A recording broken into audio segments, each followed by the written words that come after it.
All right, now we're moving on to another exciting, and I can guarantee this must be one of the sessions that you have been, following and looking up to. And we're having another insightful one-on-one conversation with one of the top global leaders in technology, with the main topic of navigating future disruption of global technological innovation. Cool. I'd like to invite Mr. Anindya Bakrie, who has been joining us now, the CEO and President Director of KTT Bakrie Brothers, and also the one and only Mr. Elon Musk, the CEO of Tesla Inc., SpaceX, and now Twitter as well, joining us virtually. Take it away, Mr. Bakrie.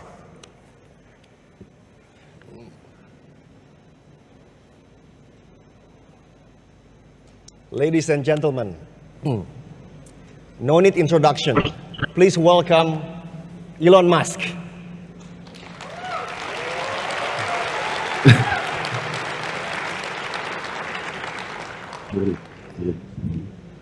Sorry, we're actually just weirdly.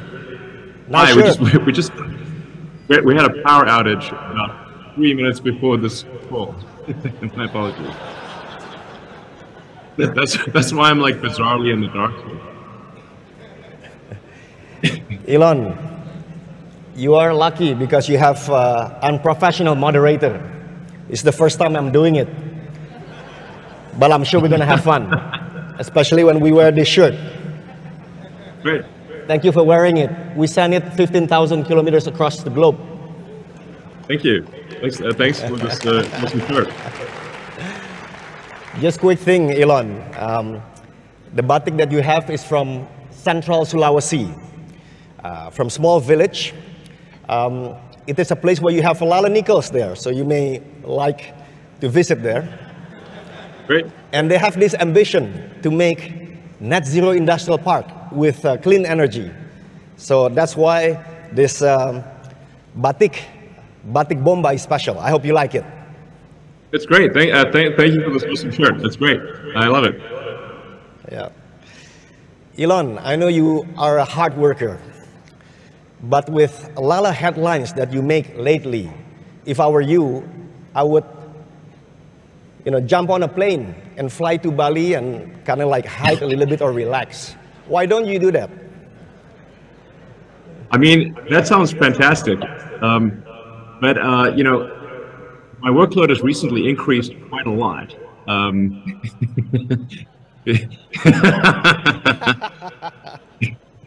mean, oh man, I have too much work on my plate, that is for sure. No doubt about it. Yeah. Elephant in the room question, Elon. Of course, Twitter. First, how does it feel to be media mogul?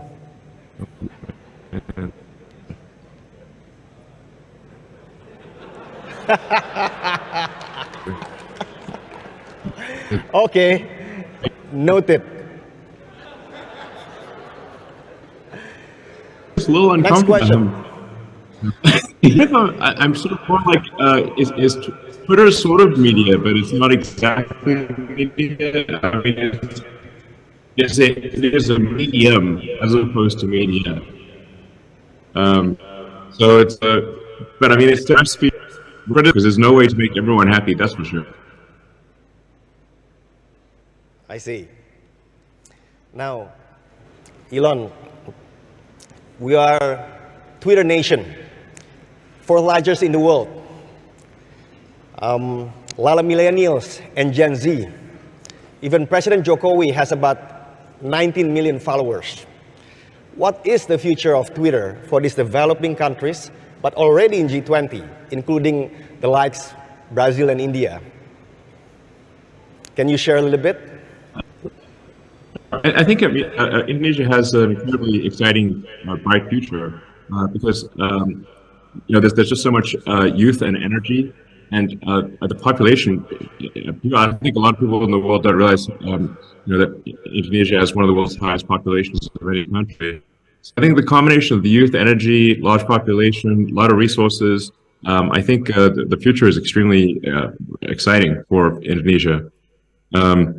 So yeah, I'm you know, I guess bullish on Indonesia, if you will. I think it's a very, very exciting, bright future. So there was a thought, I think we interacted a little bit in Boca Chica about Twitter TV. Because over here, information is being disseminated using free-to-air TV antenna to 17,500 islands. Imagine user-generated content, short videos, trending topics. Is it a good idea or a bad idea? No, I think that's a great idea. Twitter for sure, I think, needs to do a lot more on video. And it's kind of a no-brainer to enable a longer video on Twitter and also enable content creators to make a living with content that they submit to Twitter.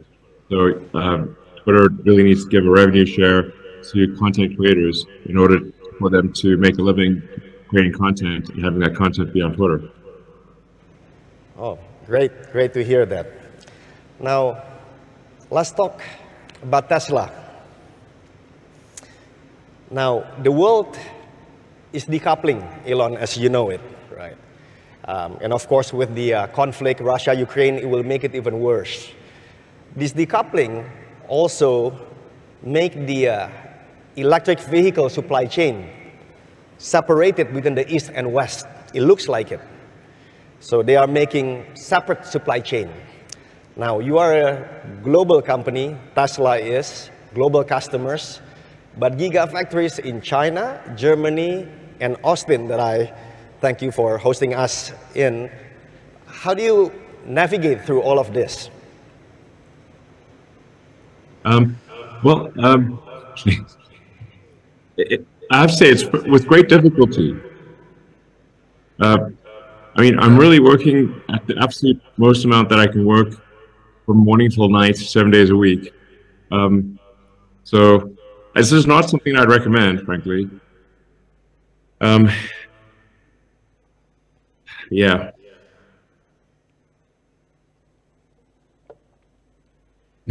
I don't know what else to say, but it is. And I'm just looking at this video and it's so bizarre. Well, you look like you're in a dark place. I'm sitting here in the dark, surrounded by candles. I know. It's so bizarre. So that's the beauty of being in equator, Elon. Yeah. When it's dark there, it's bright here.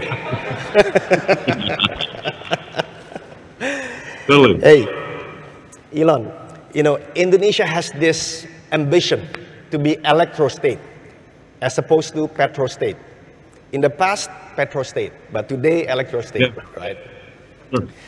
So we want to be the Saudi Arabia of decarbonization. Great. We have peatland, mangroves, tropical forests, carbon dioxide capture. We also have critical battery materials. We also have potential for renewable energy. How should Indonesia contribute to this stabilizing the EV ecosystem? In your view? Well, I think Indonesia is making a significant contribution already with the production of critical ingredients for batteries. So nickel, as you mentioned, is a key ingredient in lithium-ion batteries, especially for long-range vehicles. A lot of times people hear the word like lithium-ion battery, but lithium is actually only a few % of the battery weight, whereas nickel is actually a majority of the battery weight in long-range vehicles, and which will also be essential for aircraft, which require a high energy density battery pack. So I think, and then Indonesia is also doing a lot of renewable energy generation.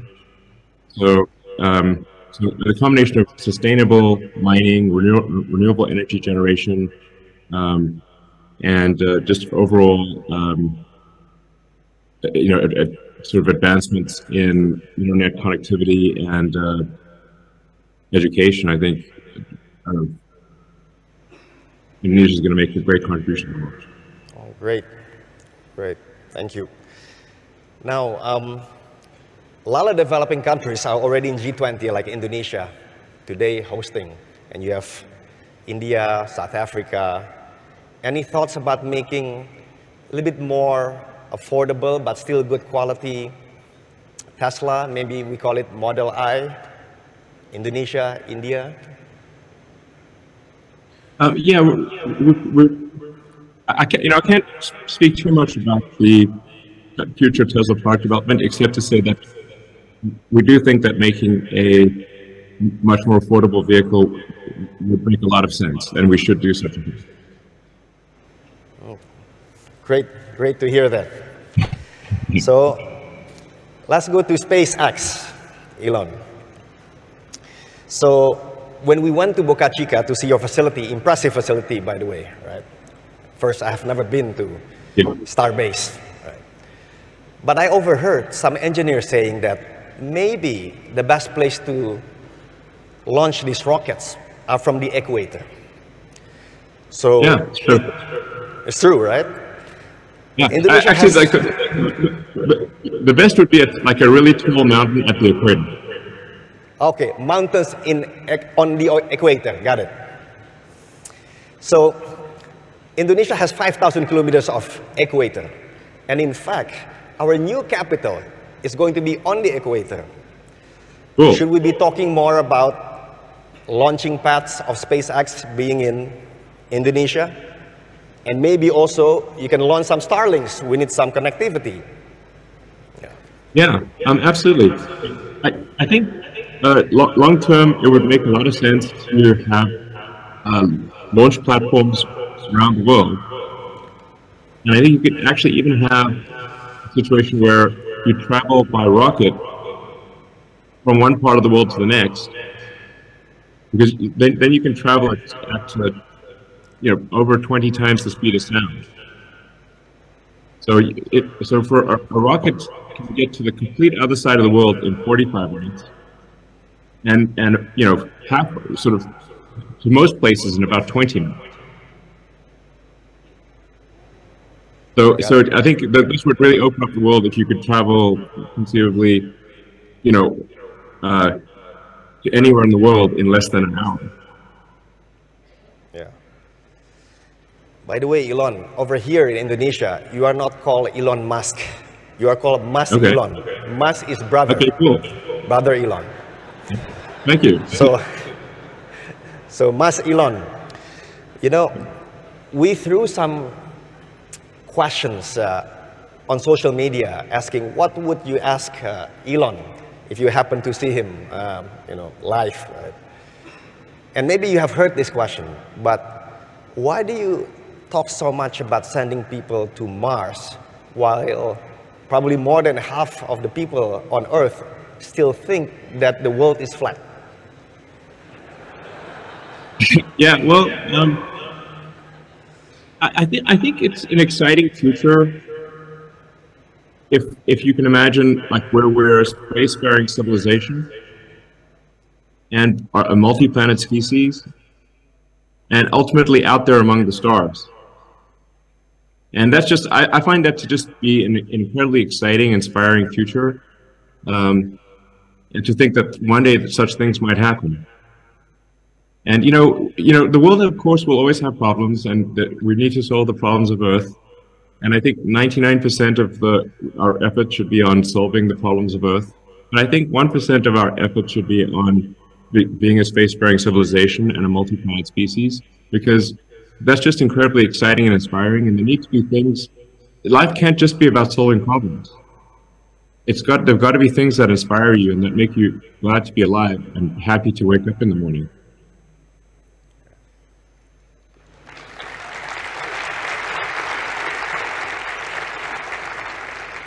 From SpaceX, going back to Earth, Boring Company, we had a chance to go to your facility in Las Vegas.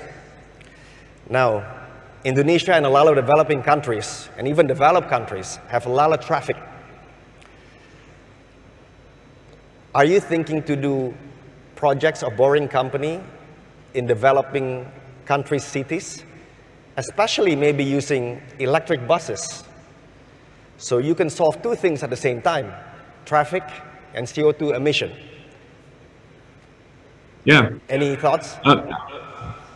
Yeah, absolutely. I think, like, my joke about tunnels is that tunnels are underappreciated.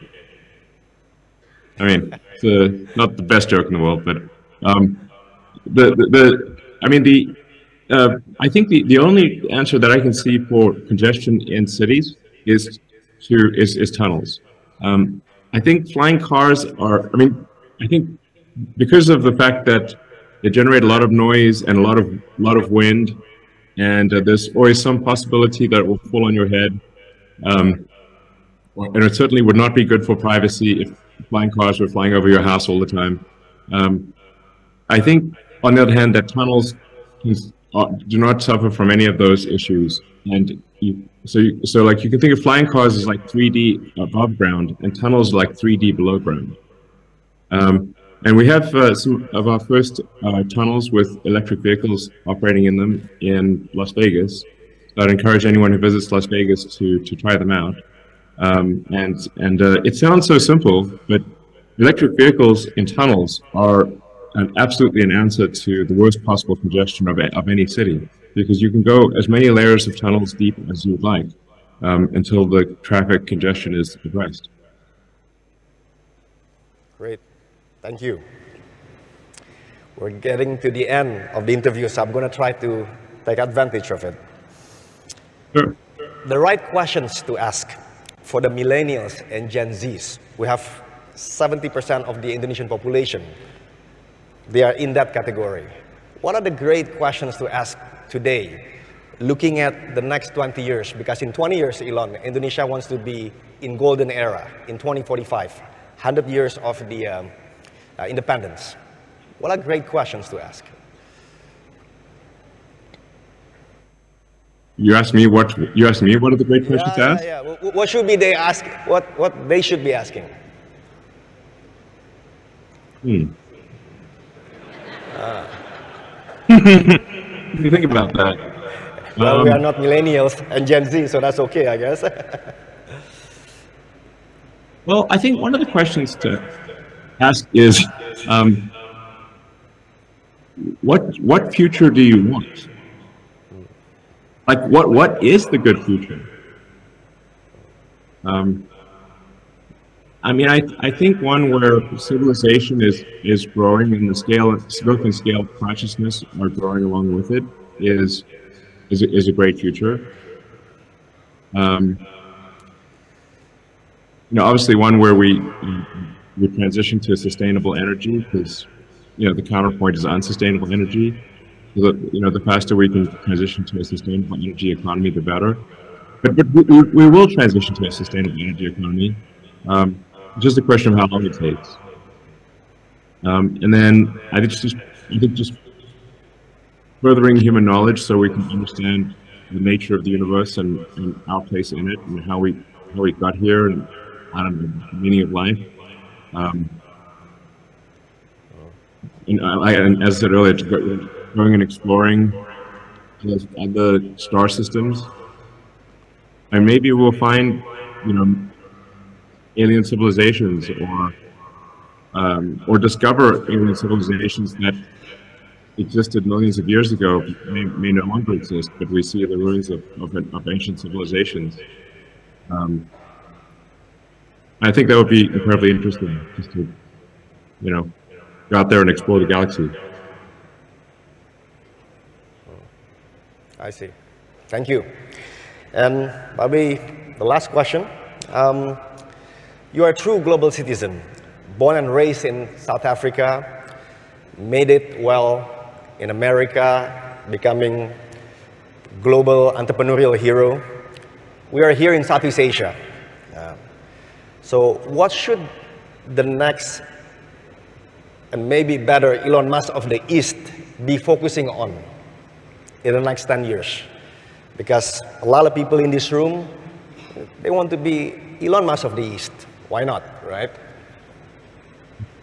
Well, I mean, I'd be careful what you wish for. I'm not sure how many people would actually like to be me. They would like to be what they imagine being me. which is not the same as actually doing it.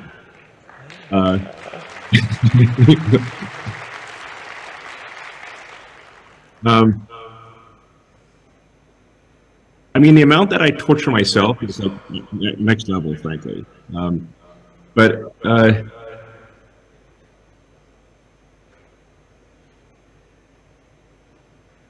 mean, I think like if anyone who does something like useful, like builds products or provides services that are of use to our fellow human beings, is doing a good thing. So that's I'll just say, like, maximize your usefulness and value to the rest of humanity.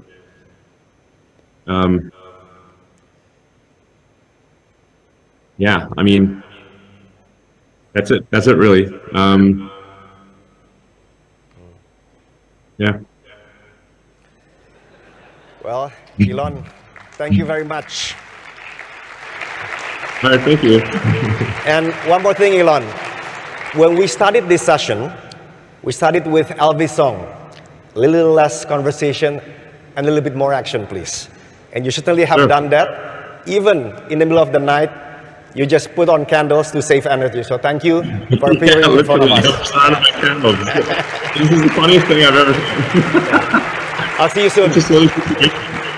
All right, thank you so much, Pak Anindya Bakrie, for the light and also meaningful conversation with Elon Musk. Actually, honestly, Elon and Pak Anin, I was wondering, was it real Elon Musk? But it was, yes, it was really Elon Musk, because the concept was in the dark.